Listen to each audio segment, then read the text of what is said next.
a service of CNC Worldwide.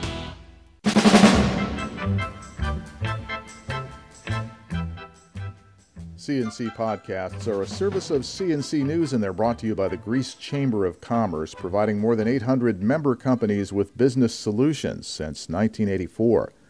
Rochester police have made an arrest in Monday afternoon's shooting of a 13-year-old girl. They say 20-year-old Joshua Sutton of Rochester is the person who opened fire from a passing minivan at a group of young men standing in the driveway of 90 Hollister Street.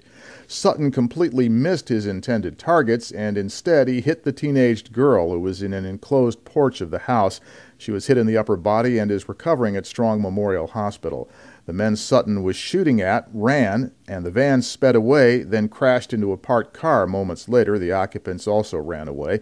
Police say they identified Sutton through their investigation. He's been charged with assault and reckless endangerment, and the investigation continues.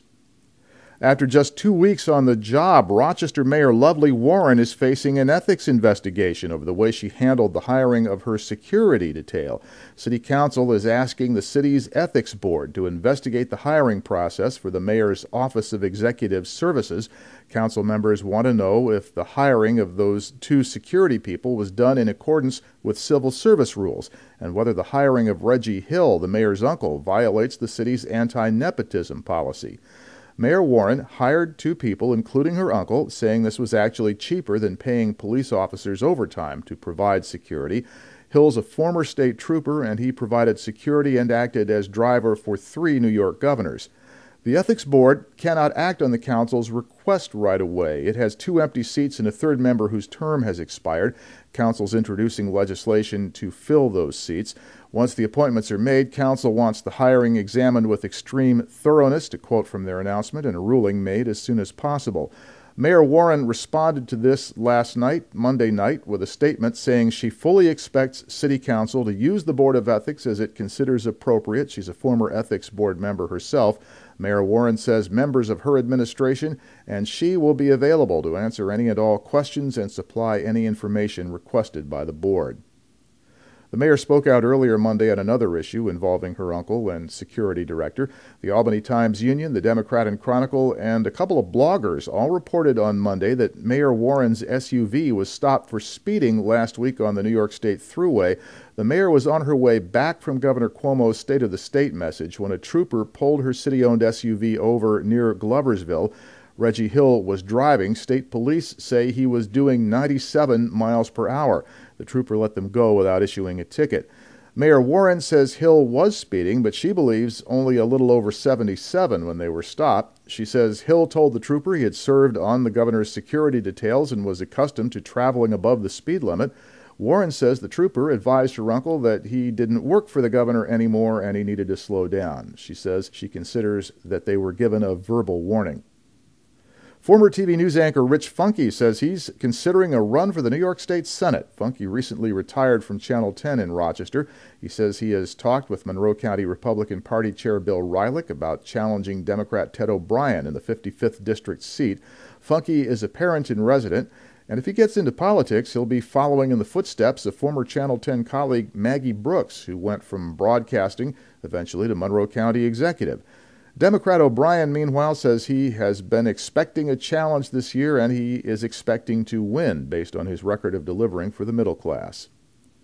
3 Republicans have been named to fill the open seats in that party on the Monroe County legislature, but now there's a vacancy coming at the head of the County Parks Department. One of the new legislators is Larry Staub, the County Parks Director, a 25-year county employee from Perrinton who's held several positions over the years. He takes over the 18th District seat representing Perrinton and East Rochester.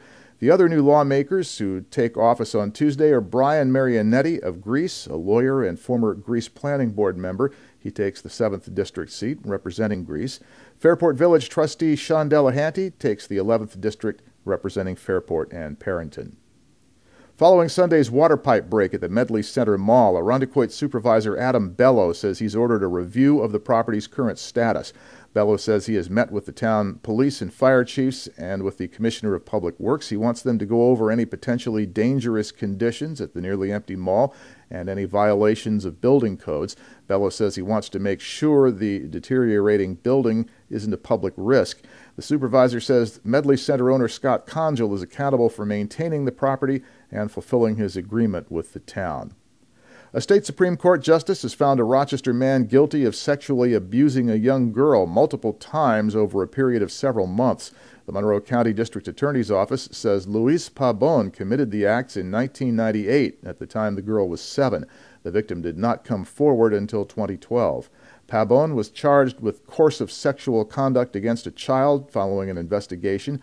Prosecutor Meredith Vaca says she is proud of the victim for finally gathering her courage and disclosing what had happened to her years ago. Pabon will be sentenced next month and faces up to 25 to life in prison. The head of New York's health insurance exchange says New York State of Health has signed up 294,000 people since the start of October. More than 230,000 of them signed up so that their coverage would start on the 1st of this month. Donna Frescatori says nearly half those who enrolled for January coverage were uninsured previously, and she says 53% of those who already had insurance saw their premiums go down. Frescatori spoke at hearings held by the New York State Senate, which put New York State of Health and the Affordable Care Act under examination. Next podcast is whenever you click on us and hear it, and updates are added as necessary. I'm Bud Lowell, CNC News.